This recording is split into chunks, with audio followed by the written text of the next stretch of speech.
So I spent a lot of time yesterday in the video talking about kind of the family, whatever situation at home scenario that played out, and kind of as I was using it as an opportunity to kind of test myself and how well I do in practicing the things that I preach, as well as an opportunity to kind of empathize with people that have extreme views and feel really certain about their opinion or their viewpoint. So I wanted to spend a little bit more time on that today, just to kind of delve into some of the learnings from it, some of the things where I was able to empathize and kind of put myself into their shoes, and maybe add a little bit of a update / other aspect of it that came to light that I think is also relevant as I'm kind of exploring the whole thing. So I spoke about yesterday the certainty I felt, right? I spoke about the idea that, again, context being the haircut I gave my son that my wife got upset about, but that I was so certain that I was right? That I didn't do anything wrong. It wasn't that big of a deal. And that led me into kind of down a path. And that I kind of paralleled that to, there's people that I talk about when they're political views or social views or whatever, when they feel like, hey, I have the moral high ground, therefore I'm certain I'm right? I don't have to really question it. I don't have to challenge it too much because I'm so certain I'm in the right position. And how do you overcome that, right? That's kind of the learning I want to try and take away from it. Being able to put myself in that position. How did I try to overcome it? How might I have overcame it better? I think there's something to be said for, I'll parallel it a little bit to jiu-jitsu, which is something that I've gotten passionate about. One of the things you'll hear really good jiu-jitsu practitioners say often is they get questions from newer people or anybody really about, how do I get out of this submission? If somebody gets me into an arm bar, how do I get out of it? If somebody gets me into a chokehold, how do I get out of it? And I've heard it consistently from every person that's skilled at jiu-jitsu in all different videos, live teaching, all different things.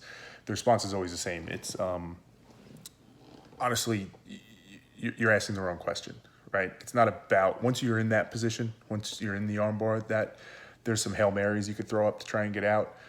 But the question you should be asking is, what happened 3 steps before that got me to that position? And how do I stop that from happening? Because that's really the most important thing.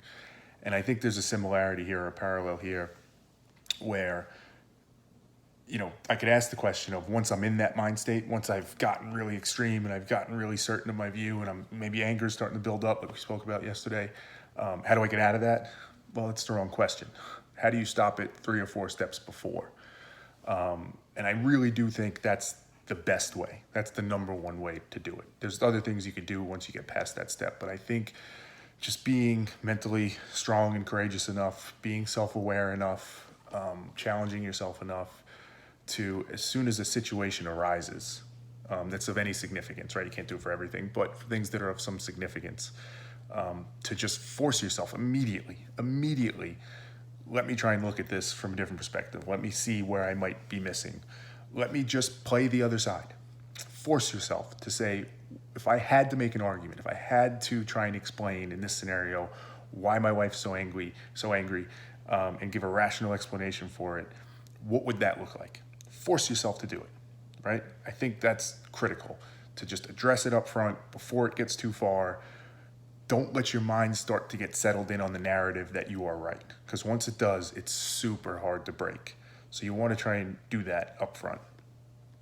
If you miss that opportunity, if you get past that point, and now you're kind of where I was yesterday, where you're feeling it, and I talked about yesterday how I even started to get angry at my wife because, she was mad at me, and I was kind of this feeling of, how dare you be mad at me? You're the problem, and you get spiteful. And not only do you want to convince her that she's wrong, you want to rub her face in the dirt about it, right? So you get to a really ugly place. What do you do when you get to that point? So, one of the things I talk about a lot is this idea of checking your instruments. I think that's a key piece. I think you want to try and find something that can give you an indication that, hey, you may be going down an irrational path. For me, and it obviously doesn't always work, but as soon as I get really passionate about something or I feel super strongly, that becomes my instrument. That becomes my red flag. again, anything of significance with some degree of complexity or nuance to it, as soon as you start to feel that certain or that sure, that should tell you like, hey, something might be going on here. And for me, that often works. It could be a person. Sometimes I'll check with my brother and say, hey, here's the scenario. What do you think? So you use that as an instrument. You check off against somebody else. But there's got to be some mechanism for you to recognize you're going down that path. You have to figure out what that instrument is.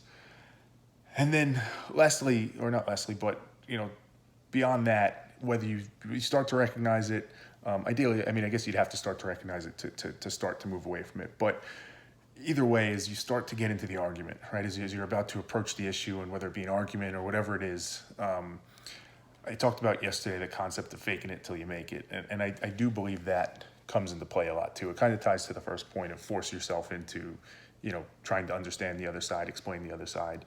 I think the idea of faking it till you make it is important in the concept of like yesterday, where it's, hey, I know I should be having a learning conversation.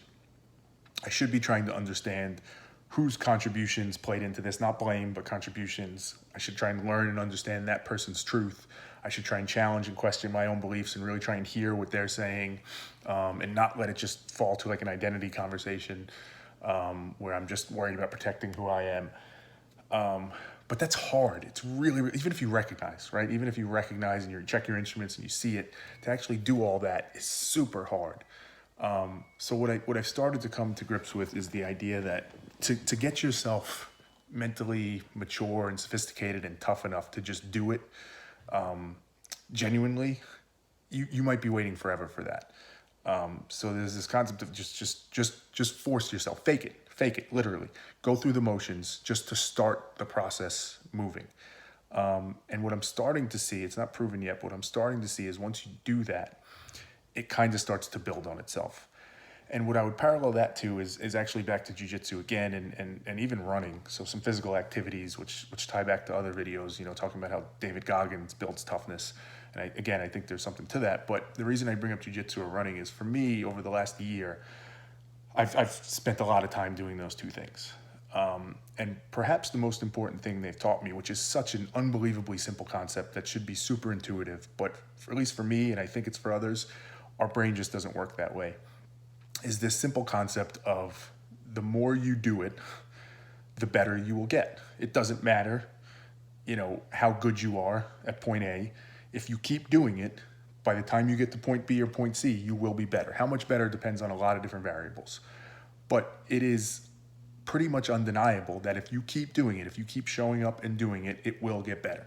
If it's running and you can only run a half mile, but you keep doing it and you keep doing it, at some point, it might be 3 months, it might be 6 months, it might be a year, depending on you and different contexts, circumstances, you will run further and you will get better. Same thing with jiu-jitsu. You keep doing it, you will learn more techniques, you will pick up more information, and you will get better than you were a day before, a month before, whatever before. And I think this is the same thing. I think that momentum almost starts to build on it too. And once you start doing it and you see like, that happened, or I ran 1.5 miles today. I didn't even think I could do that, but now I do. Now I know I can, so I'll keep going. It's a similar thing that happens in these discussions as you fake it till you make it, right?